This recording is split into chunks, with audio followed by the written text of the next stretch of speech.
The opening scene features a funeral director, Elliot Deacon, who owns a funeral home.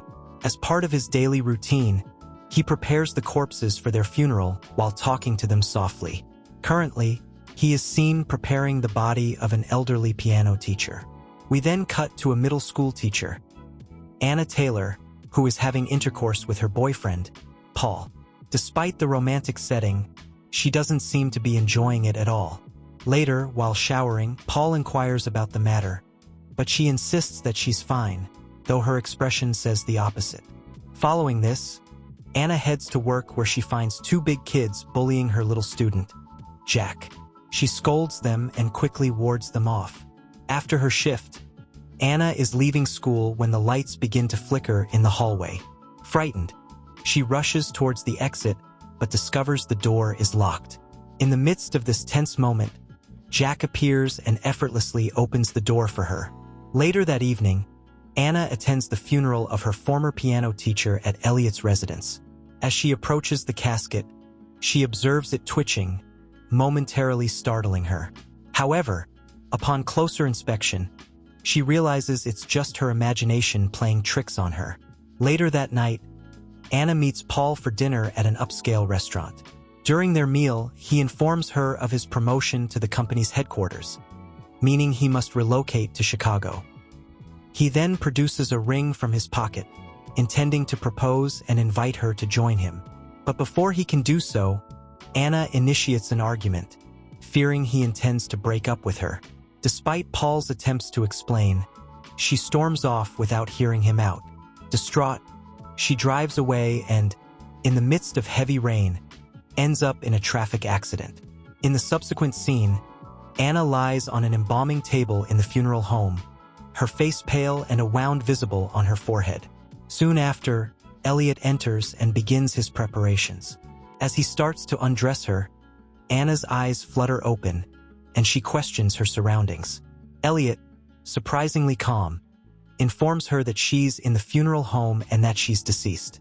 He reminds her of the truck accident involving metal pipes that claimed her life 8 hours earlier. Confused and terrified, Anna refuses to accept that she's passed away, despite Elliot's attempts to reassure her that she's in transition to the afterlife. Meanwhile, Paul awakens in his home and repeatedly tries to reach Anna. However, her belongings are now in Elliot's possession, who ignores Paul's calls and stows them away in a storage closet alongside other deceased individuals' belongings. Failing to locate Anna, Paul visits her mother's residence to inquire about her whereabouts. To his astonishment, her mother reveals the tragic accident that took Anna's life. Moreover, she holds Paul responsible for allowing Anna to drive in such treacherous weather conditions. Back at the funeral home, Elliot carefully stitches Anna's wounds, and she's bewildered by the absence of pain. Questioning Elliot about it, she's met with silence as he administers a fictional drug called hydronium bromide, claiming it will relax her muscles. Later, Anna's wheelchair-bound mother arrives, emotionally distraught as she speaks to Anna's body, lamenting who will care for her now. Before leaving, she requests Elliot to return Anna's hair to its natural brown color. Subsequently, Anna regains consciousness to find herself alone in the room.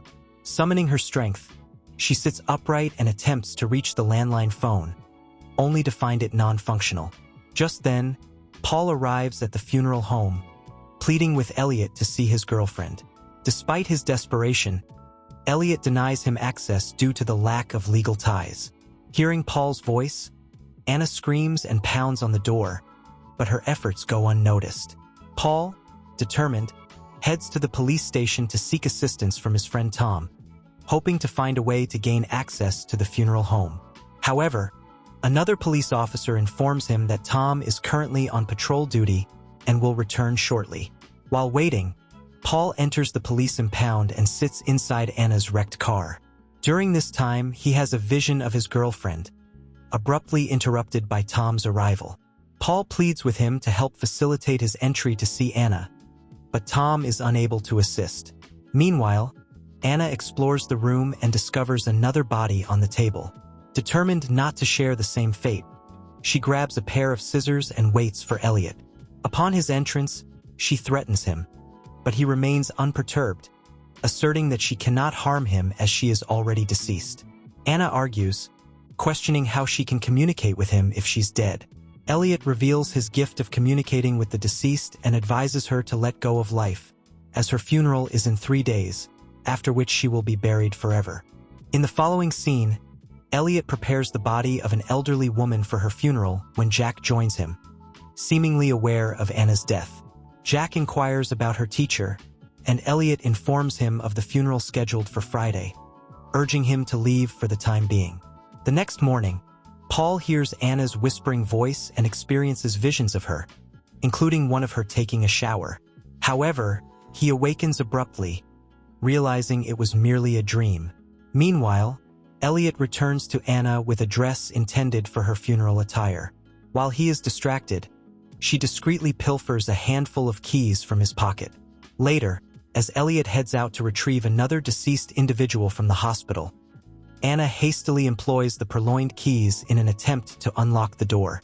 Elliot makes a pit stop at a gas station to replenish his fuel, only to realize that he has left his keys behind. Hastily, he rushes back to the funeral home. Meanwhile, Anna succeeds in unlocking the door and explores the premises. Eventually, she stumbles upon a room with a telephone. With a sense of urgency, she dials Paul's number, fervently hoping for him to answer. After several rings, he picks up the call, but quickly hangs up, mistaking it for another hallucination. At that moment, Elliot locates her and reveals her ghostly reflection in a mirror, finally convincing her of her demise. Simultaneously, Jack, positioned just outside the house, is stunned to see Anna. Furthermore, another curious incident occurs. Anna exhales in front of the mirror, causing it to fog up momentarily, but Elliot deftly clears it before she notices. With her acceptance of her death solidified, Anna ceases to resist Elliot's ministrations as he prepares her body, showing little concern for the substances he administers. The next day, Paul visits Anna's school to collect her belongings.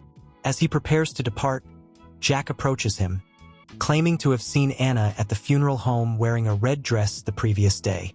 Paul dismisses Jack's assertion, insisting that Anna is deceased. However, when Jack suggests that Paul didn't love Anna enough, Paul becomes enraged and publicly slaps him. At the funeral home, a police officer arrives to view the body of his brother, who is placed in the same room as Anna. Requesting a moment alone with his brother, the officer's true motives become evident as he approaches Anna's unclothed body. However, just as he is about to touch her, Elliot enters and instructs him to leave. Later, Jack returns to the funeral home and confides in Elliot about his sighting of Anna. In response, Elliot calmly reveals that they both possess the ability to communicate with the deceased. While heading home, Paul suddenly recalls the red dress Anna wore the morning before her demise. This sparks suspicion that his girlfriend might still be alive. Hastily, he rushes to the funeral home, demanding to see her, but Elliot adamantly refuses. Undeterred, Paul disregards Elliot's protests and forcibly enters, calling out for Anna. He persists in his search until the funeral director threatens to involve the authorities. Paul then heads to the police station and informs Tom that his girlfriend is potentially still alive, suggesting she may have been sedated with a high dose of drugs, slowing her heart rate to an almost imperceptible level. However, Tom remains skeptical, citing the lack of evidence to support Paul's claim. Meanwhile, Elliot dresses Anna in her funeral attire as the two engage in a profound conversation. Anna confides that she had never truly been content with her life and couldn't love Paul wholeheartedly. Now, she expresses regret over her past actions. The scene transitions to the day of the funeral, with Elliot gently placing Anna in the coffin. As he prepares to administer another dose of drugs, Anna requests to see herself one last time. Holding up a small mirror, Elliot complies, and as Anna gazes at her reflection, she notices her breath fogging the glass. This realization dawns upon her. Elliot has deceived her, and she's not yet deceased. Panic sets in as she struggles, but Elliot proceeds with the drugs, rendering her unconscious. Later, mourners gather in the funeral hall to bid farewell to Anna. Amidst the solemnity, Paul arrives, slipping an engagement ring onto Anna's finger. During this moment, subtle movements of her lips and eyelids catch Elliot's attention, prompting him to hastily close the coffin before burial. As Anna's coffin is lowered into the earth, Paul, consumed by grief, seeks solace in alcohol. Confronted by the funeral director, Paul accuses him of prematurely burying Anna. Elliot, acknowledging the possibility, goads Paul to verify for himself. Incensed, Paul lunges, only to be cautioned by Elliot about his limited time remaining. Feeling the urgency of the moment, Paul speeds toward the graveyard, racing against time. Meanwhile, inside the coffin, Anna's desperate screams echo as her oxygen supply dwindles. Despite his inebriated state, Paul skillfully maneuvers past obstacles on the highway, eventually reaching the graveyard. With urgency, he digs up Anna's coffin and frees her from its confines. Through some miracle, he manages to revive her, and in a moment of profound emotion, she expresses her love for him. However, amidst this tender moment, Paul becomes aware of strange noises. Anna explains that it's the sound of Elliot's scissors, preparing his body as he had done hers. Suddenly, Paul finds himself back in the funeral home, with Elliot looming over him, readying him for the embalming process. Elliot chillingly reveals that Paul never made it to the cemetery. He died in a car accident. Paul protests vehemently, insisting he's alive, but his cries fall on deaf ears as Elliot plunges the embalming trocar deep into his torso. If you made it this far, leave a like and subscribe to the channel to not miss the upcoming videos.